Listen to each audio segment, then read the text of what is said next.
Une conférence de presse attendue, surtout après cette déroute en Champions League ce mercredi. Un Carlo Ancelotti bien évidemment attendu pour ses réponses. Le coach italien y a répondu et on va en parler justement. Vamos!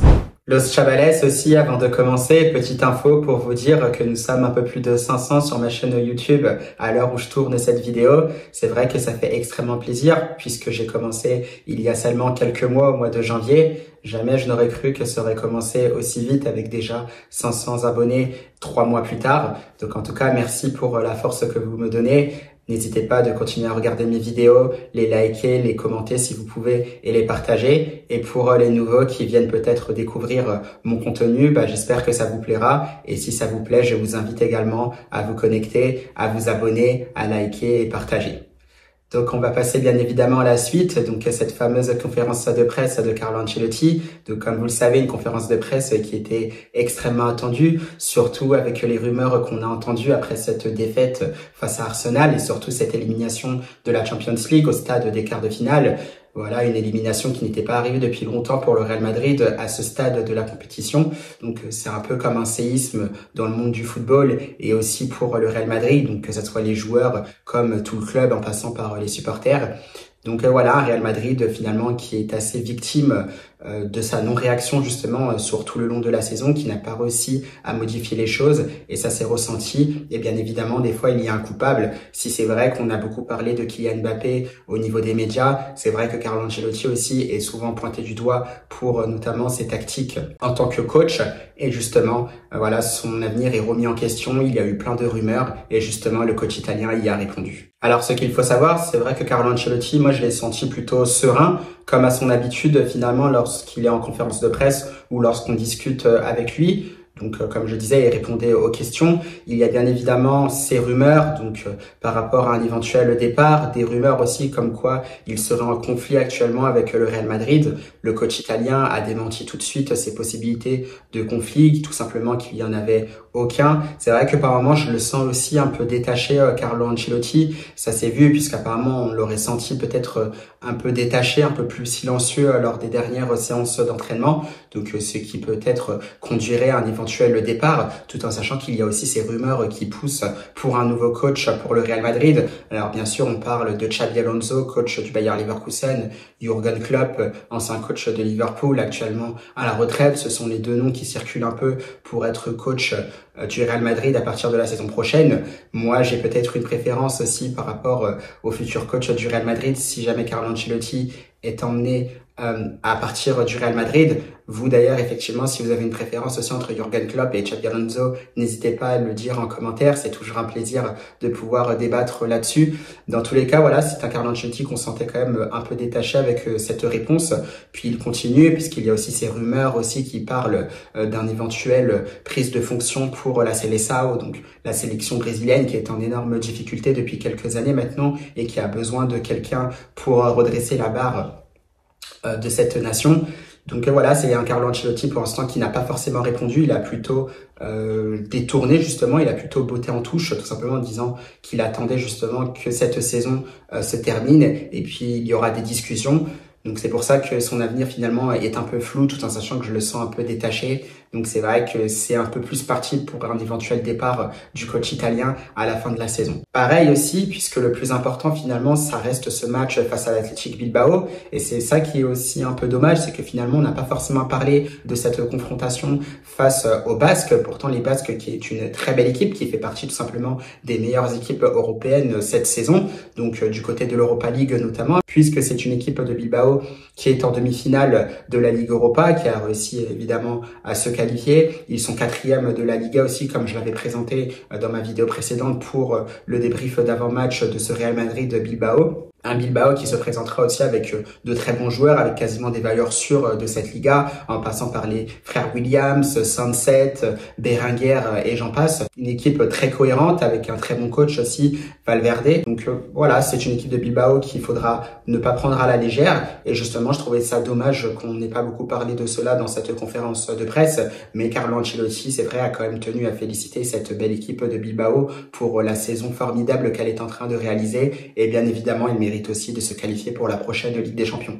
D'ailleurs, au passage, c'est vrai que ça ferait extrêmement plaisir aussi de voir San Mamés en Champions League parce que c'est un très beau stade, un stade généralement où il y a beaucoup d'intensité quand l'Athletic Club y joue. Donc c'est vrai que ce serait beau aussi de voir Bilbao en Champions League la saison prochaine.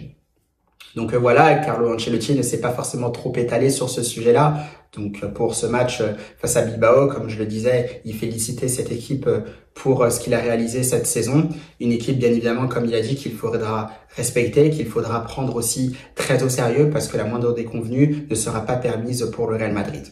Et par rapport à cela, sur ce match face à Bilbao, bien évidemment, on a besoin des joueurs pour jouer, puisque les joueurs sont quand même limite le plus important, même si le coach aussi a une grosse part de responsabilité.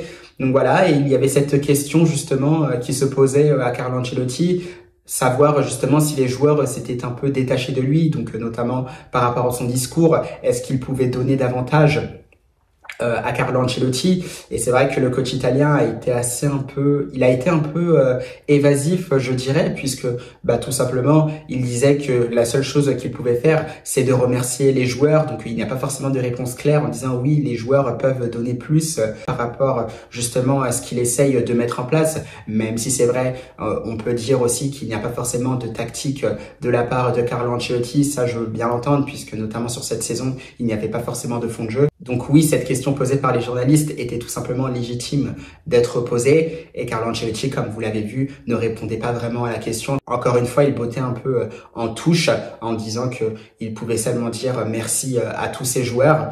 Donc voilà, moi je sens déjà que les joueurs ne peuvent pas donner plus. De toute façon, on l'a vu sur cette saison, pas besoin justement de remonter à très très loin. Donc ce match notamment face à Arsenal, où on a vu une équipe du Real Madrid complètement absent des débats. Moi j'avais effectivement cette sensation justement que les joueurs n'avaient pas cette envie de se qualifier, c'était pas forcément les mêmes attentes que le public, des fans et aussi de toute la direction du club. Donc voilà, c'est là qu'on sent justement que le groupe a peut-être lâché Ancelotti sur cette saison-là. Ça se voit effectivement depuis le début de la saison. Il y a eu justement ce match, le premier match d'ailleurs de la saison, donc le premier match officiel face à l'Atalanta, où le Real Madrid s'était imposé 2-0 pour remporter cette super coupe d'Europe. Donc là, c'est vrai qu'il y avait déjà pas mal de problèmes au niveau de l'animation offensif comme défensif, mais c'était le premier match, on a effectivement préféré fermer les yeux, et tout de suite après, lorsque la première journée de Liga a commencé, tout de suite on a vu les grosses défaillances de ce Real Madrid. Donc c'était face à Mallorca, des joueurs qui étaient tous à gauche, un bloc aussi qui était désorganisé trop facilement, une équipe coupée en deux. Donc là, déjà, on se disait que ça pouvait être très compliqué. Ça s'est confirmé par la suite. Les joueurs n'ont pas forcément su répondre à Ancelotti, n'ont pas su forcément donner davantage pour le coach italien. Et de toute façon, je pense qu'on n'avait pas forcément besoin de répondre à cette question, tant ça paraissait logique. Mais Carlo Ancelotti a préféré évidemment botter en touche. Par conséquent, il est clair que cette conférence de presse, bien sûr, tournait autour de son avenir. Bien évidemment, on respecte toujours ce que Carlo Ancelotti fait, ce qu'il aura fait durant toute sa carrière, notamment lorsqu'il était au Real Madrid, donc sous ses différents passages. Donc voilà, il faut le féliciter pour ça parce qu'il y a beaucoup de titres qui ont été remportés par le coach italien.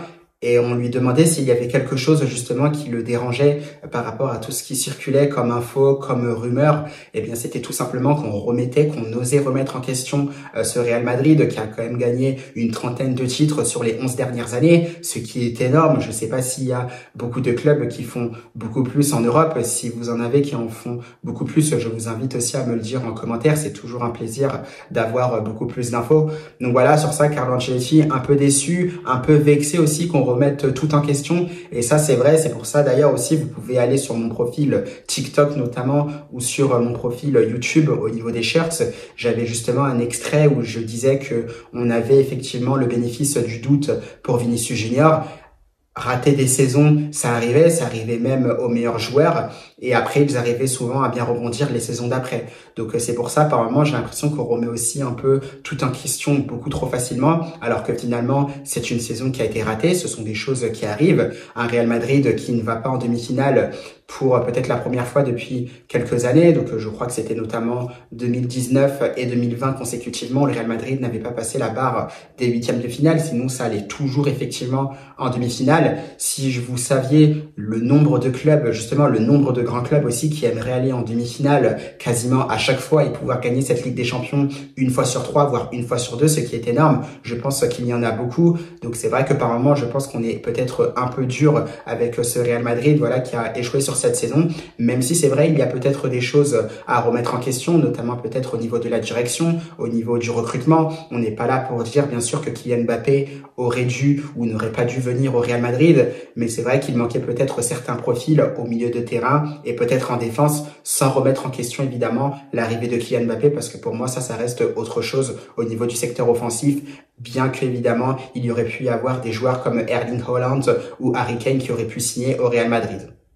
Donc sur ça, Carlo Ancelotti très vexé sur cette remise en question du Real Madrid.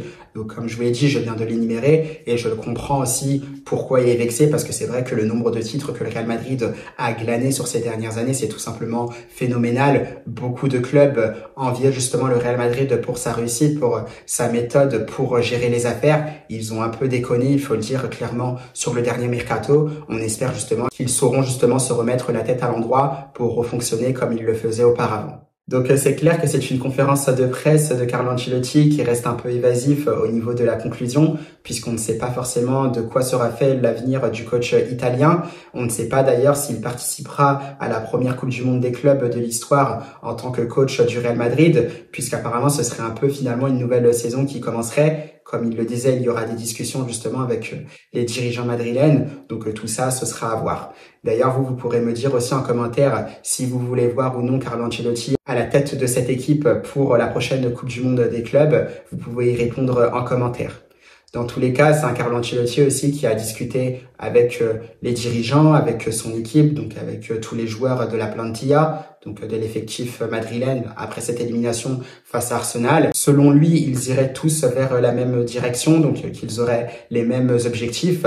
D'ailleurs, par rapport à ça, en vue de ce match face à Bilbao, vous pouvez voir la convocation, donc les joueurs convoqués pour ce match face à Bilbao. On voit qu'il y a le retour de Lunin, un Ferland Mendy qui est toujours absent, malheureusement, on ne sait pas quand il reviendra. Un Kylian Mbappé, bien sûr, qui ne sera pas là non plus, puisqu'il avait pris un carton rouge face au Deportivo Alavés, donc suspendu pour ce match face à Bilbao, qui a été blessé justement à la cheville, il me semble, mais normalement, les signaux seraient au vert. Et évidemment, il devrait être disponible pour la finale de la Copa del Rey le week-end prochain du côté de l'Estadio de la Cartuja à Sevilla. Donc voilà, ça tourne un peu dans le flou, comme je disais, par rapport à Ancelotti. On verra ce qu'il se passera. Le mieux pour l'instant, c'est d'attendre que cette saison se termine. Il reste pas beaucoup de matchs. On arrive déjà sur la fin du mois d'avril. Le mois de mai va bientôt débuter. Donc la semaine, dans 2 semaines d'ailleurs, le mois de mai débute. Donc bientôt, on aura les infos nécessaires pour la suite justement de l'aventure du Real Madrid. Qui sera le prochain coach? Quels seront les prochains joueurs qui arriveront? On aura bien évidemment toutes les réponses. Eh bien, Los Chavales, c'est à peu près tout pour cette conférence de presse de Carlo Ancelotti. Un peu déçu dans l'ensemble parce que j'aurais quand même voulu beaucoup plus de réponses. Malheureusement, ça devra attendre, comme je le disais, la fin de la saison. Nous, bien sûr, on va attendre ce match face à l'Athletic Bilbao, donc ce dimanche à 21h. Pour patienter, vous pourrez également retrouver donc ma vidéo d'avant-match sur ce partidazo de Liga entre l'Athletic Club et le Real Madrid. Moi, en attendant, je vous souhaite une belle fin de week-end et on se retrouve surtout ce dimanche aux alentours de 23h pour un débrief d'après-match entre le Real Madrid et l'Athletic Bilbao. À la Madrid!